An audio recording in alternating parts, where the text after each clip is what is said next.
Good morning. Continue to read The Adventures of Chatterer the Red Squirrel. We're on chapter 9. I'm hoping I can be able to read over top of Winry's 2 cents. You guys want to say good morning? Good morning. You want to say good morning, Winnie? Good morning. Alright, here we go. Good morning, cousins, and Kaylee, and Bert, and James, and Ethan, and Jack, and anyone else who might be listening. Me. You. You. Everybody knows how curious Peter Rabbit is. He is forever poking his wobbly little nose on where it has no business to be, and as a result, Peter is forever getting into trouble. Whenever Chatterer the Red Squirrel has heard a new story about Peter and the scrapes his curiosity has gotten him into, Chatterer has said that Peter got no more than he deserved. As for himself, he might be curious about a thing he saw for the first time, but he had too much sense to meddle with it until he knew all about it. So Chatterer has come to be thought very smart. Quite too smart to be caught in a trap, at least to be caught in an ordinary trap.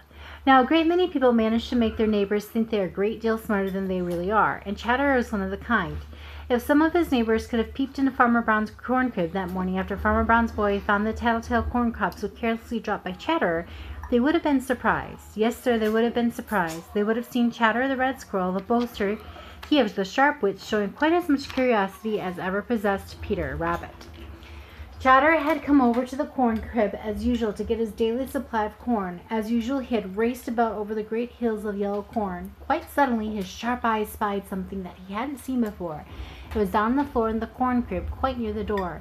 Chatterer was sure that it hadn't been there the day before. It was a very queer-looking thing, very queer indeed. And then he spied another queer-looking thing near it, only this was very much smaller. What could they be? He looked at them suspiciously. They looked harmless enough. They didn't move. He ran a few steps towards them and scolded, just as he scolds at anything new he finds out of doors. Still, they didn't move. He ran around a little ledge where he could look right down on the queer things. He was sure now that they were not alive. The biggest one he could see all through. Inside was something to eat.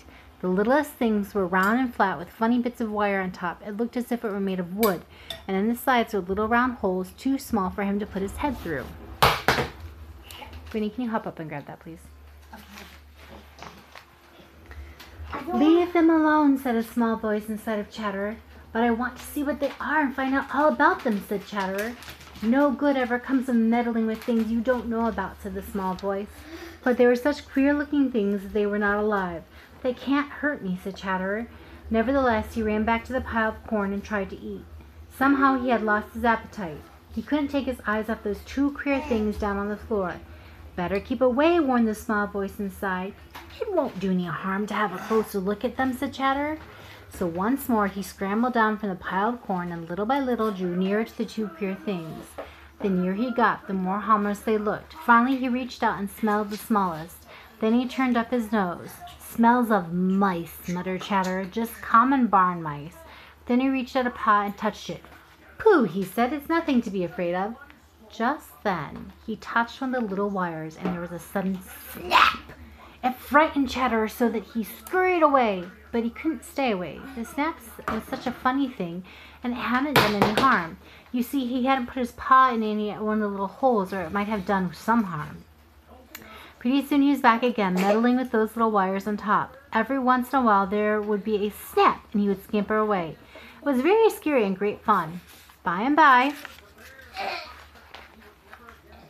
the thing wouldn't snap anymore, and then Chatterer grew tired of this queer plaything and began to wonder about the other queer thing.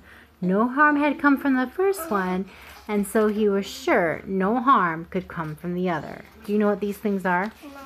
They are the mouse trap and the rat trap that Farmer Brown said he was going to put up. Remember how Daddy has had to do mouse traps in the house for us before? They kill the mice. Remember? Yeah, but how can I kill them? It breaks their neck usually. Or bashes them in. Okay, can you guys say goodbye? How does it bash them in? Can I be full? You say goodbye, we'll talk about it. Goodbye. Goodbye, Mom. Hey, Mom.